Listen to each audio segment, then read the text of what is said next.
कक्षा 6-7 की ब्रिज कार्य पुस्तिका प्रखर भाग 2 का कार्यपत्रक 60 हल करेंगे। पेज नंबर 72 पर प्रश्न नंबर 1, निम्न में से कौन सी संख्या 40 के गुणनखंड नहीं है, उन पर गोल घेरा लगाइए।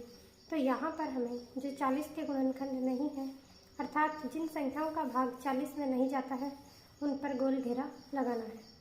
तो 3, 6, 7, 9, 11, 12, 13, 14, 15, 16, 17 और 18 ये सभी संख्याएं 40 के गुणनखंड नहीं है।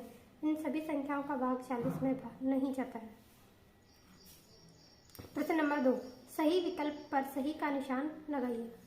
20 और 60 के सार्वगुणनखंड, ऐसी संख्या इन दोनों में से जिसका भाग 20 में भी जाता हो 60 में भी जाता हो, तो ऐसी संख्या 10 है।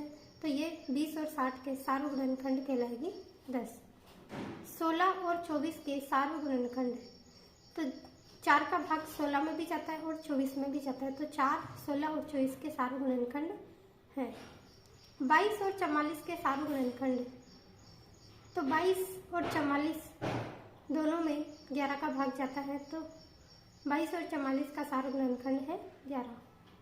25 और 35 के सार्वगुणनखंड 1 और 5 दोनों ही है, 1 का भाग भी दोनों में जाता है और 5 का भाग भी 25 और 35 दोनों में जाता है।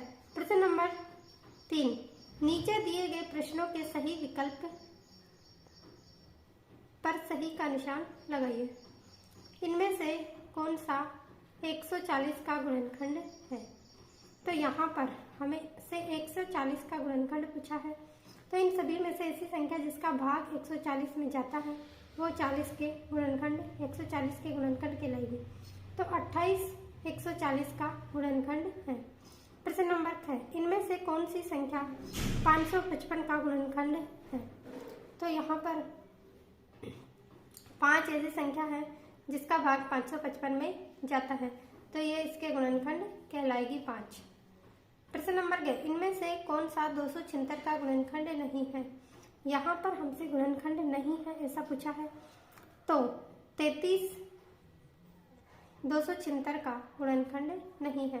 प्रश्न नंबर 5,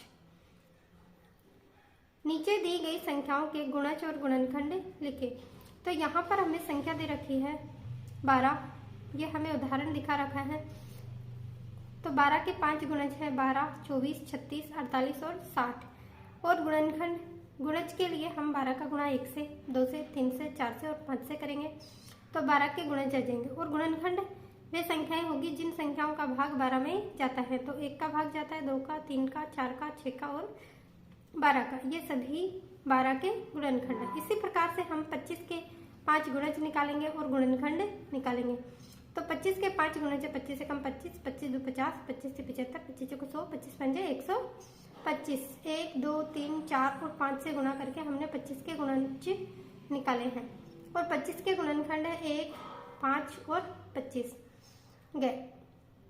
44, तो यहाँ देखिए 44 के गुणज है 44, 88, 132, 176 और 220। और 44 के गुणनखंड है 1, 2, 4, 11, 22 और 44। भाग विधि से गुणनखंड करें। तो यहाँ देखिए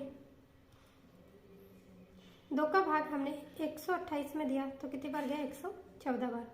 फिर इसमें 2 का भाग जा रहा है तो हमने 2 का भाग दिया तो 57 बार गया। फिर 57 में 3 का भाग दिया 19 बार गया। फिर 19 में 19 का भाग दिया तो कितनी बार गया 1 बार। तो इस प्रकार हमारे पास जब 1 आ जाएगा अंत में तो ये गुणनखंड पूरा होगा। अब 135 में देते हैं। 135 में 2 का भाग नहीं जाता तो हमने 3 का दिया तो 45 बार गया। फिर 3 का भाग दिया 15 बार। फिर 3 का भाग दिया 5 बार। फिर 5 का दिया 5 एकम 5। तो इस प्रकार हमारे भाग विधि से गुणनखंड पूरे हुए।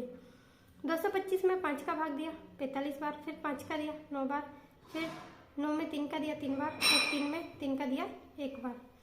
इस तरह से हमने सभी संख्याओं के भाग विधि से गुणनखंड पूरे किए। प्रश्न नंबर 6, मैं 90 की गुणज हूँ, मैं 500 और 600 के बीच में आती हूँ, मैं 60 की भी गुणज हूँ, बताओ मैं कौन सी संख्या हो सकती हूँ?